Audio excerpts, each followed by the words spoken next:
Welcome to Voices. Go Digit India की largest tech insurance company है और इसका आईपीओ क्लोज हो चुका है। ICICI Securities, Morgan Stanley India company, Axis Capital, Nuvama Wealth Management, HDFC Bank और IIFL Securities Go Digit IPO के book running lead managers हैं। इसकी लिस्टिंग 23 मई के अराउंड होगी। यह 2016 में मार्केट में आई थी। इसे प्रेम वत्स के फेयरफैक्स ग्रुप ने बैक किया हुआ है। फाइनल डे पर इसे 9.6 टाइम्स बुक किया गया। Their net worth is around 2500 crore. They have 15,000 crore of assets under management. Go Digit में विराट कोहली और अनुष्का शर्मा ने भी 2.5 करोड़ इन्वेस्ट किए हैं। कमलेश गोयल, ओपन और एफएएल इसके मेजर शेयर होल्डर्स हैं। It's CEO Kamlesh Goyal is very confident about this startup. Now let us have a look at its sector. India में insurance is not very well sold out industry, but there is a lot of scope and lot of consumers to gain from the Indian market. Gross written premium के हिसाब से यह Go Digit fastest growing private non life insurer है। Use of AI, growing digital infrastructure and more people going digital will scale up this business. Insurance में गो digit का market share 6% है। It made a good revenue and profit in the year 2023. It made 35 crores of profits in 2023, but it is very less compared to the losses it made in the past years, and there is less hope that it is going to be profitable going forward. इसकी return on net worth सिर्फ 1.53% है, जो कि इसके अन्य competitors से काफ़ी कम है। यह बेहद प्रीमियम प्रोडक्ट सेल कर रही है and it is charging a high commission of 25 times, which is way more than its peers and may result in having to convert customers. इसके पास फ़िलहाल ऐसा कोई मोड नहीं है। इसका ROE सिर्फ 5.2% है। It has a very high PE, even higher than the entire insurance industry, which is a very negative point.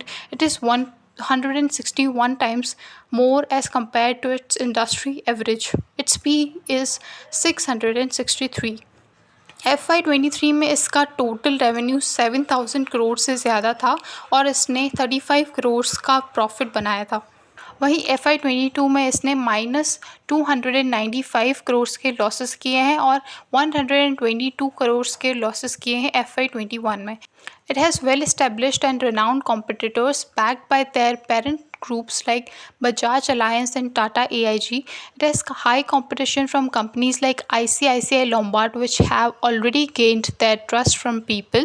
Digital market में इसका कॉम्पिटिटर पॉलिसी बाज़ार भी अभी तक प्रॉफिटेबल नहीं है, so it is very difficult to expect the same from Go digit.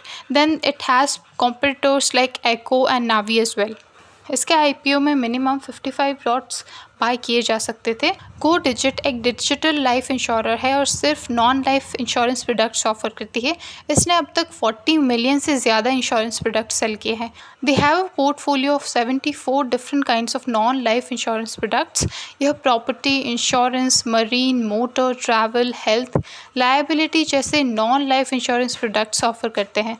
इनका सबसे ज़्यादा रेवेन्यू मोटर व्हीकल सेगमेंट से आता है। इसका 61% रेवेन्यू मोटर सेगमेंट से आता है। फिर liability, property and engineering, health, personal accident और ट्रैवल जैसे प्रीमियम सेगमेंट से भी इनका अच्छा रेवेन्यू आता है। It claims to have a very easy user experience. Majorly it has only around 2 pages insurance policy, making it easy for the consumers to read and understand. It is using AI to automate and make the process easier. It is making moves to have a better underwriting, but it is making losses because it is trying to expand its network, make better products, and grow its market. One of the major issues with this company are the notices and penalties it has to pay. Go Digit has paid fines to Insurance Regulatory and Development Authority of India because of some compliance issues. यह उतने पैसे बना नहीं पा रही है जितना इससे इंश्योरेंस क्लेम करने वालों को पे करना पड़ रहा है, which is very concerning from investing point of view. It is predicted that Go Digit might not be able to make revenues and profits at a faster scale in the future as well. और यह इसके CEO ने भी confirm किया है. So investing in this at an earlier stage might not be the smartest move. Thank you.